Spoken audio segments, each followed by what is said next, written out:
Coba bayangin deh, kalau sekarang kalian disuruh nonton film selama 1,5 jam, tanpa dialog, tanpa suara, cuman ada musik di belakangnya.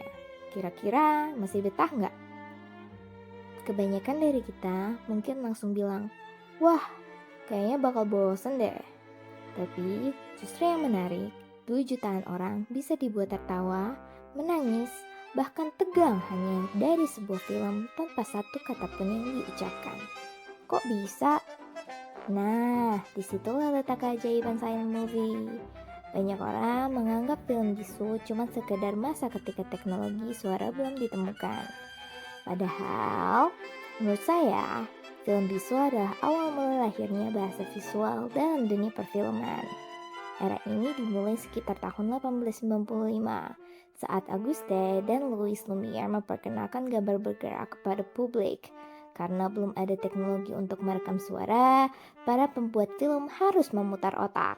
Mereka nggak bisa mengandalkan dialog, jadi mereka membuat penonton memahami cerita lewat gambar, pencahayaan, sudut kamera, penyuntingan, dan tentu saja ekspresi wajah serta gerakan tubuh para aktornya.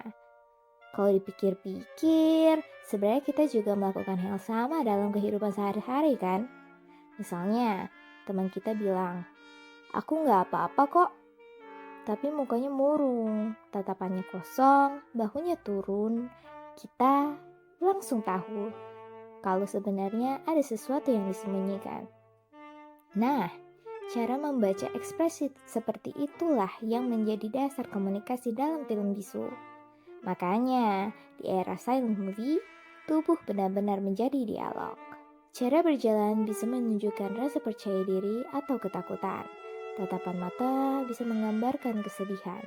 Bahkan, jarak antara dua karakter dalam satu adegan pun bisa menunjukkan hubungan mereka tanpa perlu dijelaskan lewat kata-kata. Tokoh yang paling terkenal tentu saja Charlie Chaplin. Lewat film seperti The Trump, gerakan tubuhnya yang sederhana bisa membuat penonton tertawa sekaligus terharu.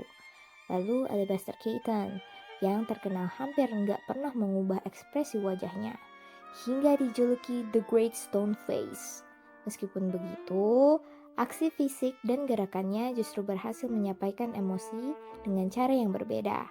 Ada juga Harold Lloyd dengan adegan ikonik bergelantungan di jam gedung dalam Safety Last, serta Rudolph Valentino yang membangun karakter romantis hanya lewat postur tubuh dan tatapan matanya.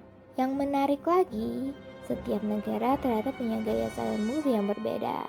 Contohnya Amerika, mereka menunjukkan aksi komedi dan action yang mudah dipahami oleh para penonton. Kalau di Jerman, muncul German Expressionism yang menggunakan pencahayaan dramatis dan bentuk visual yang menggambarkan psikologis karakter. Di Uni Soviet berkembang teknik montage, yaitu penyusunan gambar yang dapat menciptakan makna baru.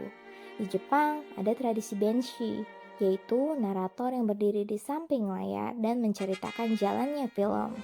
Sedangkan di India, pengaruh tari dan teater tradisional membuat gerakan tangan, mata, dan tubuh menjadi bagian penting dalam menyampaikan cerita.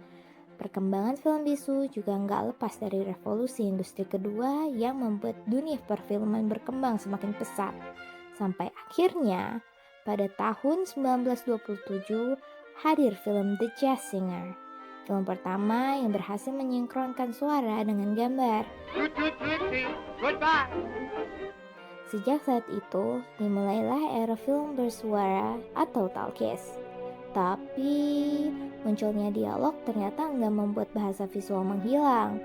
Justru, keduanya saling melengkapi. Bahkan, pengaruh film bisu ternyata terasa sampai sekarang.